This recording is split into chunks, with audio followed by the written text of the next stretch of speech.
Hello, എല്ലാവരും സുഖമായിട്ടൊക്കെ ഇരിക്കുന്നു. എനിക്ക് പനിയായിരുന്നുകൊണ്ട് സൗണ്ടിനൊരു സ്വല്പം പ്രശ്നമുണ്ട്, എല്ലാവരും അതൊന്ന് ക്ഷമിക്കുക. അപ്പോൾ ഇന്ന് നമ്മൾ കാണാൻ പോകുന്ന റോൾഡ് ഹെം എങ്ങനെയാണ് ചെയ്യുന്നതെന്നാണ്. നമ്മൾ ഡ്രസ്സുകളിലോ സാരികളിലോ ഒക്കെ കാണാറുണ്ട്, ഇങ്ങനെ എഡ്ജ് വശം ഉരുട്ടി അടിച്ചിരിക്കുന്നത്. അതാണ് ഈ റോൾഡ് ഹെം എന്ന് പറയുന്നത്. അതെങ്ങനെയാണ് ചെയ്യുന്നതെന്നാണ് കാണാൻ പോകുന്നത്.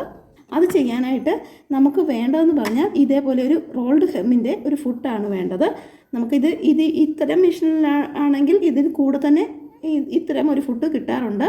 ഇത് നോർമൽ മെഷീൻ, സാധാരണ നമ്മളുടെ തയ്യൽ മെഷീനിൽ വേണമെങ്കിലും ഈ റോൾഡ് ഹെം ചെയ്യാം. അപ്പോൾ അതിന് നമ്മൾ അഡീഷണലായിട്ട് ഇങ്ങനത്തെ ഒരു ഫുഡ് വാങ്ങണം. നോർമൽ മെഷീനിലാകുമ്പോൾ ഈ ഫുഡിന് ഒരു സ്വല്പം കൂടെ പൊക്കത്തിലായിരിക്കും, ഈ പോർഷനിലൊരു സ്വല്പം പൊക്കം കൂടെ കാണും, സ്ക്രൂയിലോട്ട് അറ്റാച്ച് ചെയ്യാനൊരു പൊക്കം കൂടെ കാണും. ഇത് ഇത്തരം മെഷീനിലായതുകൊണ്ടാണ് ഇതേപോലെ ഫ്ലാറ്റായിട്ട് വരുന്നത്. ഇത് കണ്ടില്ല, ഇങ്ങനെ ഒരു റോൾ ചെയ്ത് കയറ്റാനായിട്ടുള്ളൊരു സ്പേസുള്ള ഇതാണ് റോൾഡ് ഹെമ്മിൻ്റെ ഫുഡ്.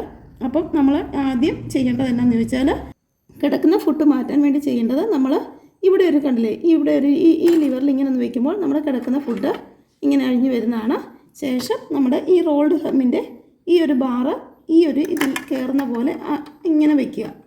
ഇങ്ങനെ വെച്ച് നമ്മുടെ ഇത് പ്രഷർ ഫുഡ് ഇവിടെ ഇങ്ങനെ വെച്ച് ഈ പ്രഷർ ഫുഡിൻ്റെ ഈ ലിവർ ഇങ്ങനെ താഴോട്ട് താഴ്ത്തി അതിലേക്ക് ഇത് കയറ്റാൻ നോക്കുക. കണ്ടോ, ഇങ്ങനൊരു സൗണ്ട് ഇത് കണ്ടല്ലേ. ഇപ്പോൾ താത്തി കഴിഞ്ഞപ്പോൾ ഇതിലൊരു സൗണ്ടോടെ വന്നിരുന്നു. ഇനിയിപ്പം കണ്ടോ, ഇത് അറ്റാച്ചായി. അത്രയേ ഉള്ളൂ ഇത് ഫിറ്റ് ചെയ്യാനുള്ള സംഭവം. ഇനിയിപ്പം നമ്മൾ അടിയിലും മുകളിലും ത്രെഡ് ഇടുക, സാധാരണ ഇടുന്ന പോലെ തന്നെ ത്രെഡ് ഇടുക. പിന്നെ ഇപ്പോൾ നമ്മൾ മെഷീനിൽ ഏതൊക്കെയാണ് സെലക്ട് ചെയ്യുന്നതെന്നാണ് കാണിക്കാൻ പോകുന്നത്. ഇതിനായിട്ട് നമ്മൾ ഇതിലെ സെലക്ടറിൽ സി എന്നുള്ളതാണ് നമ്മൾ ഈ ഹെം ചെയ്യാൻ വേണ്ടി എടുക്കുന്നത്. ഇതിൽ സിക്സാക്ക് ചെയ്യുന്നതാണ്. സിക്സാക്കിൻ്റെ പല ഇതിലാണ്, സിയിലാണ് ഞാൻ ഇപ്പോൾ ഇട്ടിരിക്കുന്നത്. സിയിലും അതുകൊണ്ട് സ്റ്റിച്ച് ലെങ്ത്ത് 2 to 3 എന്നുള്ളതിൻ്റെ 2 തൊട്ട് 3 വരെ നമുക്ക് ചെയ്യാൻ ഉപയോഗിക്കാം. പക്ഷേ 3 ഇടുവാണെങ്കിൽ നല്ല അകലത്തിലും 2 ആണെങ്കിൽ അടുപ്പിച്ചുമാണ് വരുന്നത്. ഞാൻ 2നും 3ക്കും ഒരു സെൻറ്ററിലായിട്ടാണ് സ്റ്റിച്ച് ലെങ്ത് സെലക്ട് ചെയ്തേക്കുന്നത്. അപ്പോൾ നമ്മൾ മെഷീനിലും ചെയ്യാനുള്ള സെറ്റപ്പ് എല്ലാം ചെയ്തിട്ടുണ്ട്. ഇതിൽ ഫുട്ടും വെച്ചിട്ടുണ്ട്. ഇനിയിപ്പോൾ നമ്മൾ ചെയ്യാൻ പോകുന്ന നോർമൽ മെഷീനിലാണെങ്കിൽ ഫുട്ട് വെച്ചാൽ മാത്രം മതി.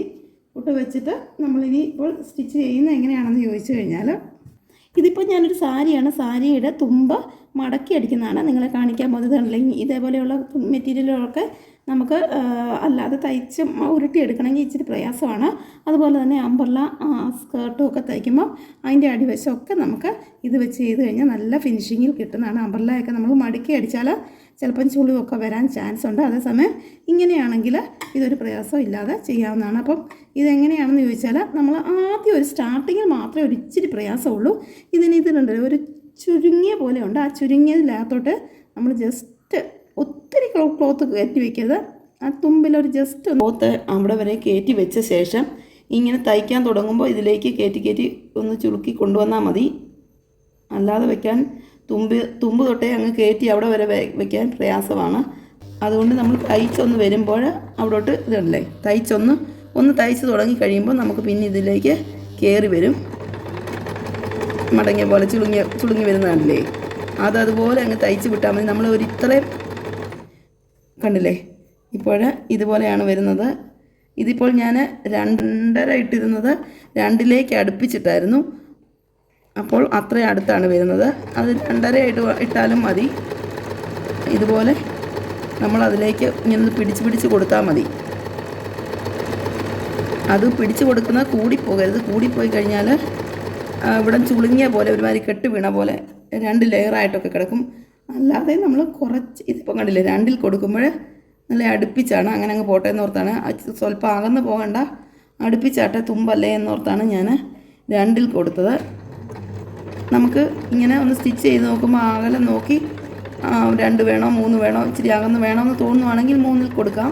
അതുപോലെ ഇതിപ്പോൾ 2ൽ കൊടുത്തേക്കുന്നത് കൊണ്ടാണ് ഇത്രയും അടുപ്പിച്ച് നല്ല ഭംഗിയായിട്ട് നമുക്ക് കിട്ടുന്നതാണ്. അപ്പോൾ നമ്മൾ ഇതുപോലെ ഒന്ന് പിടിച്ച് പോയാൽ മതി. ബാക്കി കൂടുതൽ കയറി പോകാതിരിക്കുക. ഇങ്ങനെ ഒത്തിരി തുണി അകത്തോട് കയറി പോവുകയാണെങ്കിൽ അത്രയും കൂടെ കയറി അങ്ങ് അടിച്ചു പോകും. അതുകൊണ്ട് ആ തുമ്പിലൂടെ തന്നെ പോകാൻ നോക്കുക. അപ്പം ഇത് കണ്ടില്ലേ, ഇതേപോലെ തുമ്പ് മുഴുവൻ അടിച്ചിട്ടുണ്ട്. കുട്ടികളുടെ ഫ്രോക്കുകൾക്കും ഒക്കെ നമുക്ക് ഫ്രിൽസും ഒക്കെ വയ്ക്കുമ്പോൾ അതിൻ്റെയൊക്കെ എഡ്ജസൊക്കെ മടക്കി അടിക്കുന്നതിലും ഭംഗിയായിട്ട് ഇങ്ങനെ നമുക്ക് റോൾഡ് ഹെം ചെയ്തെടുക്കാവുന്നതാണ്. നോർമൽ മെഷീനിലാണ് അടിക്കുന്നതെങ്കിൽ ഇതിപ്പോൾ ഒരു സിക്സ് ആഗായിട്ടല്ലേ മടക്കി അടിച്ച് റോൾഡായിട്ട് വെച്ചേക്കുന്നത്, ഒരു സിക്സ് ആഗിലല്ലേ ഇതിൻ്റെ ഫിനിഷിങ് വന്നിരിക്കുന്നത്. നമ്മൾ നോർമൽ മെഷീനിൽ അടിക്കുമ്പോൾ ഇതേപോലെ തന്നെ ഉരുട്ടി അടിക്കാൻ പറ്റും. പക്ഷേ നമുക്ക് സ്റ്റിച്ചിങ് സാധാ സ്റ്റിച്ചിങ്, അതിനകത്ത് സിക്സ് ആകുന്നൊരു ഓപ്ഷൻ ഇല്ലാത്തതുകൊണ്ട് സാധാ സ്റ്റിച്ചിങ് ആയിരിക്കും. പക്ഷേ ഇതേപോലെ തന്നെ ഉരുട്ടി വരുന്നതാണ്. പക്ഷേ നമ്മുടെ ഈ ടേബിൾ ടോപ്പ് മെഷീനിലാണെങ്കിൽ ഈ സിക്സ് ആകുന്നുള്ള ഓപ്ഷൻ ഉള്ളതുകൊണ്ട് സിക്സ് ആഗായിട്ട് വരും. അതാണ് തമ്മിലുള്ള വ്യത്യാസം. രണ്ടിൻ്റെ ഇഫക്റ്റ് ഒന്ന് തന്നെയാണ്, ഉരുട്ടി അടിക്കാൻ പറ്റും. പിന്നെ സിക്സ് ആഗ് വരികയില്ലെന്ന് മാത്രമേ ഉള്ളൂ. റോൾഡ് ഹെമ്മ് നമുക്ക് നോർമൽ മെഷീനിലും ചെയ്യാൻ പറ്റുന്നതാണ്. അപ്പോൾ ഇതുപോലുള്ള വീഡിയോയുമായി ഇനിയും വരുന്നതാണ്. Thank you for watching.